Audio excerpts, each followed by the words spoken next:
आज मी तुम्हाला पनीर घेतलं आहे थोडं 100-150 ग्रॅम. त्यात 2 बटाटे घेतलेत, 2-3 बटाटे घेतलेत. आता हे बटाटे मी बारीक करत आहे, मॅश करत आहे आणि त्या पनीरमध्ये मिक्स करत आहे. त्याच्यामध्ये मी धने जिरे पावडर टाकले, आलं लसूण पेस्ट टाकले, हिरवी मिरची जिरं लसूण वाटून घेतलं आहे मी, ते सुद्धा मी त्याच्यात मिक्स करणार आहे. आता हे सगळं मिक्स झाल्यानंतर मी थोडं तांदळाचं पीठ टाकलं आहे. तांदळाचं नसेल तर कॉर्नफ्लॉवर टाकला तरी चालेल. आता हे सगळं मिक्स झाल्यानंतर छानपैकी मळून घ्यायचं व्यवस्थित एकजीव करून. तर ते झाल्यानंतर आपण कटलेट करणार आहोत. हे कटलेट लहान मुलांना पार्टीला आपल्याला कधी नाश्त्यासाठी सुद्धा हे छान वाटतात. आता हे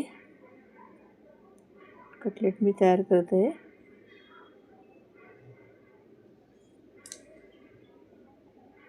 त्याला मी हार्ट शेप देत आहे कटलेटला अशा प्रकारे. त्यानंतर रवा घेतला, त्या रव्यामध्ये घोळवून हे सगळे आपण कटलेट फ्राय करून घेऊया.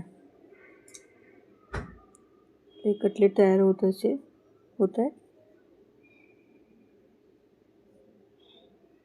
ते 5-6 पीस करून घ्यायचे कटलेटचे.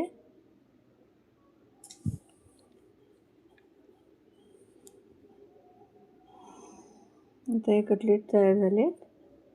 ते आपण फ्राय करायला टाकूया. तेल गरम झालं. ते कटलेट रव्यामध्ये घोळवून फ्राय करूया.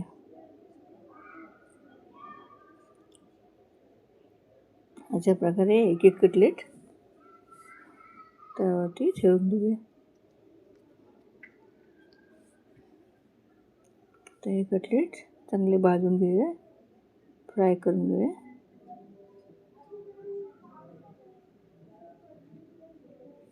कटलेट होत आहे. कटलेट सॉसबरोबर छान लागतात, चटणी बिटणी असल्यावर. ते कटलेट तयार झाले. ते कटलेट काढून घेते.